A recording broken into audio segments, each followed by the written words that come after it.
Schedules ప్రతి సంవత్సరం 2 సార్లు నోటిఫికేషన్ రావడం జరుగుతుంది. 2 సార్లు నువ్వు అడ్మిషన్ దాన్ని తీసుకోవడానికి అవకాశం ఉంది. వెబ్సైట్లో ఇంకా పూర్తి వివరాలు ఉన్నాయి. Hello, next caller. Hello, cut అయినట్టుంది. హలో, మాట్లాడండి సార్. మేము గద్వాల నుంచి మాట్లాడుతాం సార్, గవర్నమెంట్ డిగ్రీ కాలేజ్ అండి. ఓకే సార్, మేము డిగ్రీ ఫైనల్ ఇయర్ బయోటెక్నాలజీ చేస్తున్నాం సార్. చెప్పండి. అదే సార్, డిగ్రీ కంప్లీట్ అయినాక ఏ ఫీల్డ్? డిగ్రీ కంప్లీట్ అయిన తర్వాత అదే సార్, ఏ ఫీల్డ్ తీసుకుంటే బాగుంటుంది? ఓకే ఓకే ఒకసారి టీవీ చూసే వాళ్ళందరికీ కూడా ఒకసారి నేను రిక్వెస్ట్ చేసేది ఏంటంటే, కొందరు లేట్గా జాయిన్ అవుతున్నట్టున్నారు. మొదటి నుంచి ఉన్న వాళ్ళకి, ఎందుకంటే బయోటెక్నాలజీ గురించి, చార్టర్డ్ అకౌంటెన్సీ గురించి మళ్ళీ అవే ప్రశ్నలు వస్తూ ఉన్నాయి. ఆల్రెడీ మనం చెప్పిన విషయాన్ని మళ్ళీ తిరిగి చెప్పాల్సి వస్తుంది. బయోటెక్నాలజీ గురించి ఆల్రెడీ చెప్పాను. కేవలం బీఎస్సీ బయోటెక్నాలజీతోనే అవకాశాలు చాలా తక్కువగా ఉంటాయి. బయోటెక్నాలజీ రంగంలో కనుక సక్సెస్ కావాలనుకున్నప్పుడు హయ్యర్ ఎడ్యుకేషన్కి వెళ్ళాల్సిన అవసరం ఉంది. అంటే మీరు పోస్ట్ గ్రాడ్యుయేషన్ మరియు రీసెర్చ్కి వెళ్ళినప్పుడు మాత్రమే ఎక్కువ అవకాశాలను ఉన్నవి. కేవలం డిగ్రీ లెవెల్లో ఉన్న బయోటెక్నాలజీతో ఉద్యోగ అవకాశాలు ఉన్నా కూడా చాలా తక్కువ స్థాయి ఉద్యోగాలు మాత్రమే ఉంటాయని. ఇకపోతే చార్టర్డ్ అకౌంటెన్సీ కోర్సు సంబంధించి ఇది ప్రత్యేకమైన చట్టం ద్వారా ఏర్పడింది. ఇది పోస్ట్ ద్వారా ఏంటంటే మీకు కావాల్సిన సమాచారాన్ని పంపిస్తూ ఉంటారు. దాదాపు కరెస్పాండెన్స్ కోర్సు లాగా ఉంటుంది అనుకోండి. మీకు మెటీరియల్ పంపిస్తుంటారు. దాంతోపాటు క్వశ్చనేర్ కూడా మీకు వస్తుంది. ఆ క్వశ్చనేర్లో మనం రాసి ఆ ప్రశ్నలకు సమాధానాలు రాసి మనం తిరిగి పంపించాలి. పంపించిన తర్వాత వాటిని ఎవాల్యుయేట్ చేసి మనకు మార్కులు కూడా పంపిస్తారు. తర్వాత ఎలిజిబిలిటీ అనేది ఉంటుంది. అయితే ఫైనల్ 3 ఇయర్స్ ఆర్టికల్షిప్ చేసిన తర్వాత ఫైనల్ ఎగ్జామ్ పాస్ అయితే అప్పుడు చార్టర్డ్ అకౌంటెంట్గా పరిగణించడం అనేది జరుగుతుంది. చాలా కంపెనీలకు తప్పనిసరిగా చార్టర్డ్ అకౌంటెన్సీ చేసిన వాళ్ళు మాత్రమే ఆడిట్ చేయాలని చెప్పేసి కేంద్ర ప్రభుత్వం చట్టము నిర్దేశించడం అనేది జరిగింది. ప్రభుత్వ రంగంలో ఉన్న చాలా సంస్థలకు కూడా చార్టర్డ్ అకౌంటెంట్లే ఆడిట్ చేయడం అనేది కూడా జరుగుతూ ఉంది. కాబట్టి చార్టర్డ్ అకౌంటెంట్స్ కోర్స్ అనేది ఒక చక్కటి మంచి కెరియర్గా ఎంచుకోవడానికి ఆస్కారం ఉంది. దీనికి కేవలం ఇది కామర్స్ విద్యార్థులు మాత్రమే సెలెక్ట్ చేసుకోవాలనేది మాత్రం కేవలం అపోహ. ఎవరైనా కూడా సెలెక్ట్ చేసుకోవడానికి అవకాశం ఉంది. అయితే మనం ఈ ఎంబీఏ గురించి మాట్లాడుతున్నాం కాబట్టి ఇంకొన్ని మంచి సంస్థలు, మంచి బ్రాండ్ నేమ్ ఉన్న సంస్థల లోపల మనం జాయిన్ కావడం ద్వారా ఏమవుతుందంటే, కొంత ప్రాక్టికల్ ఆస్పెక్ట్స్ అన్నది, ప్రాక్టికల్ ఎక్స్పోజర్స్, కేస్ స్టడీస్ గురించి ఎక్కువగా ఉంటుంది. కాబట్టి ఎక్కువ అవకాశాలను ఉంటాయి. కాబట్టి అటువంటి ఇన్స్టిట్యూట్ లోపల అడ్మిషన్ పొందడానికి ప్రయత్నం చేయండి. ఏదో రకంగా నాకు ఎంబీఏ సర్టిఫికేట్ మాత్రం ఉంది, నా దగ్గర స్కిల్స్ లేవు, నా దగ్గర ప్రజెంటేషన్ స్కిల్స్ లేవు, లీడర్షిప్ స్కిల్స్ లేవు, నేను నలుగురు కలిస్తే నేను మాట్లాడలేను, నేను సిగ్గుపడతాను, 10 మందిలో మూవ్ కాలేను అనుకున్నప్పుడు మాత్రం ఎంబీఏ లాంటి కోర్సు తీసుకోవడం వల్ల ఉపయోగం అన్నది ఎక్కువగా ఉండదు. మీరు డైనమిక్గా ఉండాలి, 10 మందికి రోల్ మోడల్గా ఉండాలి. You should be able to lead the others. అందుకని చెప్పేసి ఆ లక్షణాలు కూడా ప్రధానంగా మనం చూసుకొని తర్వాత వీటిని మనం సెలెక్ట్ చేసుకోవాలి అన్నమాట. ఇక దీంట్లో ఈ మేనేజ్మెంట్ లోపలనే ఈ చార్టర్డ్ అకౌంటెన్సీ ఇటువంటి వాటికి సంబంధించిన కూడా మనం ఆల్రెడీ చాలా కవర్ చేసాం. ఈ స్టాక్ బ్రోకింగ్ సంబంధించి, investment analysis and banking and insurance and యాక్చురల్ sciences సంబంధించి ఈ యాక్చురల్ కోర్స్ అన్నది చాలా ప్రధానమైంది. ఇన్సూరెన్స్ అండ్ యాక్చురల్ సైన్స్ అన్నది ఏంటంటే, ఈ ఇన్సూరెన్స్ ఇండస్ట్రీలో గతంలో మొన్నటి వరకు మనకు అది కేవలం గుత్తాధిపత్యంలో ఎల్ఐసి ద్వారా మాత్రమే ఉండేది. ఎప్పుడైతే ఈ లిబరలైజేషన్ ద్వారా కొత్తగా ఇన్సూరెన్స్ 13 ప్రైవేట్ రంగంలో ఉన్న ఇన్సూరెన్స్ కంపెనీలు భారతదేశంలో ప్రవేశించడం అన్నది జరిగింది. జనరల్ ఇన్సూరెన్స్లో మరియు లైఫ్ ఇన్సూరెన్స్ లోపల. అయితే ఈ లైఫ్ ఇన్సూరెన్స్ కానీ పాలసీలు, వివిధ రకాలైన పాలసీలు తయారు చేయడం జరుగుతుంది. ఈ పాలసీల కాల పరిమితి ఒక్కోసారి ఎట్లా ఉంటుందంటే 10 సంవత్సరాలు ఉండొచ్చు, 5 సంవత్సరాల నుంచి 20 సంవత్సరాలు, 30 సంవత్సరాలు, 40 సంవత్సరాలు ఉంటాయి. కొన్ని జీవితకాలం వరకు కూడా వాళ్ళు ప్రీమియం అనేది చెల్లించడం అనేది జరుగుతుంది. అయితే ఈ పాలసీలు డిజైన్ చేసేటప్పుడు ఈ కాలపరిమితి ప్రకారం ప్రీమియం ఎంత మొత్తం ఉండాలి, దాని తిరిగి ఇన్సూరెన్స్ సంస్థ ఎంత మొత్తం తిరిగి చెల్లించాలి అంటే, ఇప్పుడు మనం ఒక 30 సంవత్సరాల పాలసీ మనం డిజైన్ చేసాం. ఇప్పుడు ఒక 20 సంవత్సరాలు ఉన్న ఒక వ్యక్తికి ఈ పాలసీని మనం అప్పచెప్తే అతను 50 సంవత్సరాల వరకు ప్రీమియం చెల్లించి తర్వాత అతనికి సొమ్ము ఎంత రాబోతుంది. ఇటువంటి అప్పుడు ఏంటి, ఈ ప్రీమియంను మనం లెక్క కట్టేటప్పుడు ఈ అమౌంట్ను మనం మిగిలిన దాన్ని మనం ఏ రకంగా ఇన్వెస్ట్ చేస్తాం, ఇప్పుడున్న రూపాయి విలువ ఏంటి, అప్పుడు రూపాయి విలువ ఏ రకంగా మారబోతుంది. కాబట్టి వీటినన్నిటి గురించి కూడా బాగా లెక్కించాలంటే మ్యాథమెటికల్ ఎబిలిటీస్ అన్నది చాలా అవసరం. కాబట్టి ఈ యాక్చువల్ సైన్స్ చేసిన వాళ్ళకు మార్కెట్ లోపల విపరీతమైన డిమాండ్ ఉంది. అసలు యాక్చువల్ సైన్స్ చేసిన వాళ్ళు అసలు దొరకటం లేదు ఇన్సూరెన్స్ కంపెనీ. అందుకే ఉన్నా కూడా కేవలం ఒక సంస్థలో ఉద్యోగులుగా కాకుండా వాళ్ళు కన్సల్టెంట్గా కొనసాగుతున్నారు. కాబట్టి పలానా ఇన్సూరెన్స్ సంస్థ వస్తే వాళ్ళకు పాలసీ డిజైన్ చేయాలంటే ఇట్లాంటి పాలసీ డిజైన్ చేస్తే దానికో 2 లక్షలు, ఒక 5 లక్షలు, 10 లక్షలు ఈ రకంగా ఫీజు రూపంలో వసూలు చేసుకుంటాను. అంటే అంత డిమాండ్ అనేది ఉంది. ఈ యాక్చువల్ సైన్స్ సంబంధించిన సంస్థలు మన భారతదేశంలో కొన్నే ఉన్నాయి. మన హైదరాబాద్లో కూడా ఉంది. హైదరాబాద్లో IRDA, insurance regulatory and development authority, మరియు గవర్నమెంట్ ఆఫ్ ఆంధ్రప్రదేశ్ వాళ్ళు ఏర్పాటు చేసిన సంస్థ ఉంది, institute of insurance and risk management అనేది. అటువంటి సంస్థ లోపల కూడా జాయిన్ కావడం ద్వారా మన అవకాశాలు మెరుగుపరచుకోవడానికి అవకాశం ఉంది అని చెప్పేసి మనం చెప్పుకోవచ్చు. ఇకపోతే మామూలు కన్వెన్షనల్ కోర్సెస్ గురించి కూడా చెప్పుకుందాం. ఇప్పటివరకు ఏంటంటే మామూలుగా MA, MSc ఇటువంటి రెగ్యులర్ కన్వెన్షనల్ వాటి గురించి తక్కువ చెప్పడం జరిగింది. హలో మాట్లాడండి. నేను ప్రదీప్ అండి, గవర్నమెంట్ సిటీ కాలేజ్ నుంచి మాట్లాడుతున్నా సార్. చెప్పు. సరే సార్, IPSకి ఎలా ప్రిపేర్ అవ్వాలండి సార్? ఓకే, సరే ఇప్పుడు ఏం చదువుతున్నావు? హలో, సరే ఏం చదువుతున్నావు ఇప్పుడు? నేను degree final year sir. Okay, IAS కానీ IPS కానీ సివిల్ సర్వీసెస్ దేనికైనా ఉద్యోగానికి కనీస అర్హత డిగ్రీ మాత్రమే. కాబట్టి IAS అనగానే నువ్వేదో పోస్ట్ గ్రాడ్యుయేషన్ ఇటువంటిది ఏదో ఎక్కువ హయ్యర్ క్వాలిఫికేషన్ అక్కర్లేదు. Basic degree qualification. కానీ మనకు UPSC వాళ్ళు ప్రతి సంవత్సరం నోటిఫికేషన్ ఇవ్వడం అనేది జరుగుతుంది. ప్రతి సంవత్సరం డిసెంబర్ లోపల సివిల్ సర్వీసెస్ సంబంధించిన నోటిఫికేషన్ ఇవ్వడం జరుగుతుంది. దానికి స్క్రీనింగ్ టెస్ట్ అనేది మే లోపల జరుగుతుంది. మే తర్వాత మళ్ళీ అంటే మొన్న 23వ తేదీ నాడు, అంటే మొన్న సండే రోజు స్క్రీనింగ్ టెస్ట్ జరిగింది. తర్వాత రిజల్ట్ వచ్చిన తర్వాత అక్టోబర్ నవంబర్ లోపల మెయిన్ టెస్ట్ ఉంటుంది. తర్వాత మళ్ళీ డిసెంబర్ లేదా జనవరి ప్రాంతంలో ఓరల్ టెస్ట్ ఉంటుంది, సెలక్షన్ జరుగుతుంది. అయితే దీనికి కావాల్సింది బేసిక్ క్వాలిఫికేషను డిగ్రీ.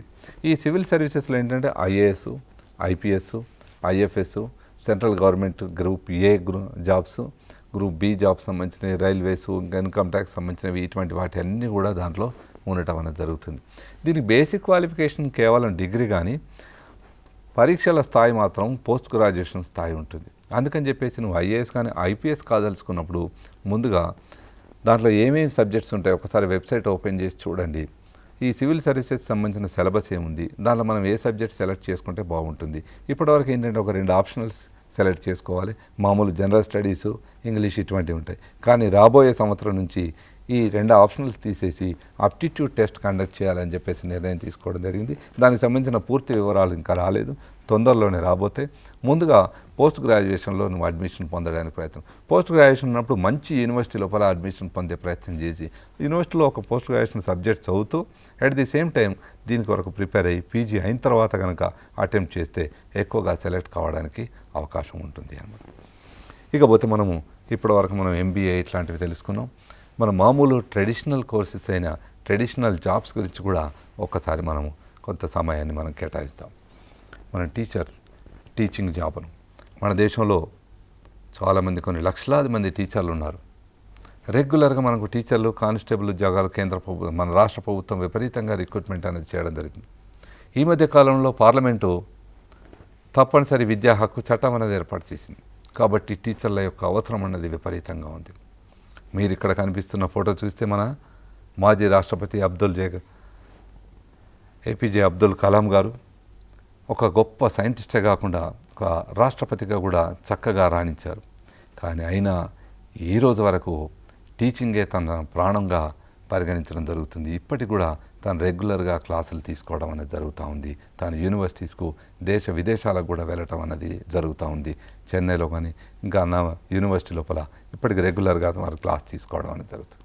అయితే ఈ టీచింగ్లో ఉన్న క్వాలిఫికేషన్స్ ఏంటి, టీచింగ్లో ఉన్న అవకాశాలు ఏమున్నాయి, కెరియర్స్ ఇన్ ఎడ్యుకేషన్ అన్న దాని గురించి ఒకసారి మనము చూద్దాం. మనం ఇక్కడ మామూలుగా మీకు అందరికీ తెలిసిన విషయం బీఈడి ఎంట్రన్స్ రాయటం అన్నది, నెక్స్ట్ బీఈడి స్పెషల్ ఎడ్యుకేషన్ అన్నది, నెక్స్ట్ BPED ఫిజికల్ ఎడ్యుకేషన్ అన్నది.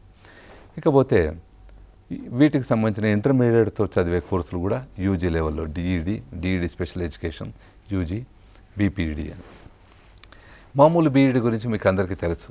డిగ్రీ అయిపోయిన తర్వాత మామూలుగా మీరు బీఈడి ఎంట్రన్స్ రాసి దీంట్లో అడ్మిషన్ పొందడం అనేది జరుగుతుంది. తద్వారా టీచర్ ఉద్యోగాలు ఏ రకంగా వస్తున్నాయి అనేది మీకు అందరికీ తెలిసిందే. ఇవే కాకుండా బీఈడికి కొన్ని 4 సంవత్సరాల కోర్సులు కూడా ఉన్నాయి. ఇంటర్మీడియట్ తర్వాత మైసూర్లో ఉన్న స్కూల్ ఆఫ్ ఎడ్యుకేషన్ సంబంధించిన వాటిలో ఇంటర్మీడియట్ తర్వాత ఎంట్రన్స్ రాస్తే ఒకేసారి బీఎస్సీ ఎడ్యుకేషన్ అనేది ఇవ్వడం జరుగుతుంది. అంటే బీఎస్సీ అండ్ బీఈడిగా, అంటే ముందే టీచర్గా కావాలనుకున్న వాళ్ళు ఇంటర్మీడియట్ తర్వాత ఎంట్రన్స్ కనుక రాసి అటు వెళ్తే మంచి టీచర్గా నైపుణ్యత సాధించడానికి అవకాశం ఉంటుంది అన్నమాట. ఇంకొకటి ఏంటంటే ప్రధానంగా బీఈడి స్పెషల్ ఎడ్యుకేషన్ అన్నది. ఈ బీఈడి స్పెషల్ ఎడ్యుకేషన్ను చాలామంది అవగాహన లేక తీసుకోవడం. ఈ స్పెషల్ ఎడ్యుకేషన్ అన్నది ఏంటంటే మనకు మూగవ విద్యార్థులు కానీ, చెవిటి విద్యార్థులు కానీ, మన మానసికంగా బుద్ధిమాంద్యం కలిగిన వాళ్ళకు కానీ ఉపాధ్యాయులుగా ఉండే వాళ్ళని మనం స్పెషల్ ఎడ్యుకేషన్ అని చెప్పేస్తున్నారు. ఈ బీఈడి స్పెషల్ ఎడ్యుకేషన్ను చాలా కొద్ది మంది మాత్రమే చేస్తున్నారు. దీనికి రిహాబిలిటేషన్ కౌన్సిల్ ఆఫ్ ఇండియా అని కేంద్ర ప్రభుత్వం ఏర్పాటు చేసిన సంస్థ ద్వారా ఈ కోర్స్ అనేది జరుగుతుంది. ఈ కోర్సుని ట్రైనింగ్ ఇవ్వడం జరుగుతుంది. మన ఆంధ్రప్రదేశ్లో కూడా బీఈడి స్పెషల్ ఎడ్యుకేషన్ అనేది హైదరాబాద్లో ఇంకా మిగతా ప్రదేశాల లోపల కూడా ఉంది. ఈ స్పెషల్ ఎడ్యుకేషన్ చేసిన వాళ్ళకు మన భారతదేశంలోనే కాదు, అమెరికా లాంటి దేశాల్లో చాలా డిమాండ్ ఉంది. They are highly sought after persons. వాళ్ళకు జీతాలు, వేతనాలు కూడా భారీ మొత్తంలో చెల్లించడం అనేది జరుగుతుంది. కాకపోతే ఈ స్పెషల్ ఎడ్యుకేషన్ చేసే వాళ్ళకు చాలా ఓర్పు అన్నది అవసరము. చాలా ఓపికగా, చాలా ప్రేమతో వాళ్ళకు బోధించగలగాలి. అప్పుడు మాత్రమే సక్సెస్ కావడానికి అవకాశం ఉంటుంది. ఇకపోతే నెక్స్ట్ మనం ఎక్కువగా నెగ్లెక్ట్ చేసేది ఏంటంటే ఫిజికల్ ఎడ్యుకేషన్. మనకు కొన్ని లక్షలాది స్కూళ్ళు ఉన్నాయి మనకు దేశంలో. ప్రతి స్కూల్ లోపల మనకు శరీర దారుఢ్యం అన్నది చాలా ప్రధానమైనది కాబట్టి ప్రతి అందరి విద్యార్థులకు మనము వ్యాయామ విద్య అనేది మనం ఏర్పాటు చేయడం అనేది జరుగుతుంది. అందుకని చెప్పేసి చాలా స్కూళ్ళు, ప్రైవేట్ స్కూల్స్ కానీ, ప్రైవేట్ ఎడ్యుకేషన్ కాలేజెస్ కానీ, ఇంజనీరింగ్ కానీ అన్ని ఇన్స్టిట్యూట్స్ లోపల కూడా వీళ్ళకు ఫిజికల్ ఎడ్యుకేషన్ టీచర్స్ యొక్క అవసరం అనేది చాలా ఎక్కువగా ఉంటుంది. కాబట్టి ఈ కోర్సు కూడా ద్వారా కూడా మనం మంచి ఉద్యోగాలు సంపాదించడానికి అవకాశం ఉంది. టీచర్గా ఉండడం ద్వారా 10 మందికి మంచి విద్యాబుద్ధులు నేర్పడం ద్వారా మనం ఆత్మతృప్తి పొందడానికి అవకాశం ఉంది. ఇంకొక టీచర్ ఉద్యోగంలో ప్రధానమైన గొప్ప విషయం ఏంటంటే మన ద్వారా ఎందరో, అంటే ఒక టీచర్ అనేది ఒక నిచ్చెనలాగా ఉపయోగపడుతుంది. ఆ నిచ్చెన ద్వారా ఎందరో పైకి వెళ్ళడానికి ఉపయోగపడుతుంది. అందుకని టీచర్గా సక్సెస్ కావాలన్నప్పుడు మంచి నాణ్యతతో కూడిన టీచర్గా ఎస్టాబ్లిష్ కావడం అన్నది అవసరం. కేవలం ప్రభుత్వ టీచరో లేకపోతే ప్రైవేటు సంస్థల టీచర్ అనేది నువ్వే స్వయంగా కూడా 4 స్కూల్ని ఏర్పాటు చేసుకొని మంచి నాణ్యత కలిగి ఉన్నప్పుడు బాగా చక్కగా బోధిస్తారనుకున్నప్పుడు ఎక్కువ మంది అక్కడికి రావడానికి అవకాశం ఉంది, సక్సెస్ కావడానికి అవకాశం ఉంది. టీచర్గా ఉన్న వాళ్ళు ఇంకొక విషయాన్ని కూడా ప్రధానంగా గుర్తుపెట్టుకోవాలి. ఏంటంటే ఒక ఇంజనీరు తాను ఏదైనా పొరపాటు చేస్తే ఒక బ్రిడ్జ్ కూలిపోవచ్చు. ఒక డాక్టర్ పొరపాటు చేస్తే ఒక పేషెంట్ మరణించవచ్చు. ఒక టీచర్ పొరపాటు చేస్తే పూర్తి సమాజానికే నష్టం జరుగుతుంది. కాబట్టి ఒక టీచర్ అనే వ్యక్తి 10 మందికి ఆదర్శప్రాయుడిగా ఉండాల్సిన అవసరం అన్నది ఉంది అని చెప్పేసి చెప్పుకుంటారు. నెక్స్ట్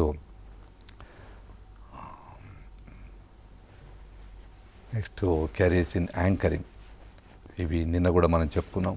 మనం బాగా మాట్లాడడం అనేది ఎక్కువగా ఇష్టం కనుక ఉంటే టీవీ లోపల కానీ, రేడియో లోపల, FM రేడియోలు కూడా ఈ మధ్య కాలంలో చాలా ఎస్టాబ్లిష్ అయ్యాయి. కాబట్టి యాంకర్స్ కూడా ఎస్టాబ్లిష్ కావడానికి చాలా అవకాశం ఉంది. భాష పట్ల కాస్త పట్టు సంపాదించగలిగితే, బాగా మాట్లాడడం అనేది గరగన మాట్లాడగలిగితే, ముఖ్యంగా తెలుగులోనైతే ఈ యాంకర్ల కొరత అనేది చాలా ఉంది.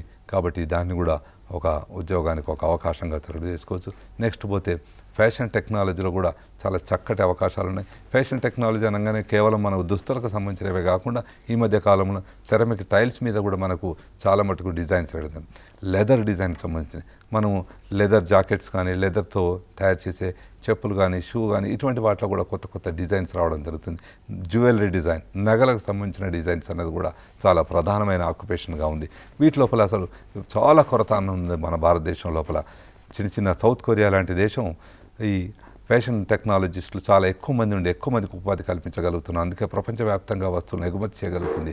మన దేశంలో మాత్రం ఈ ఫ్యాషన్ టెక్నాలజిస్టుల యొక్క కొరత అనేది చాలా తక్కువగా ఉంది. ఈ ఇన్స్టిట్యూట్స్ కూడా మన హైదరాబాద్లో కూడా ఉన్నాయి, చాలా చోట్ల ఉన్నాయి.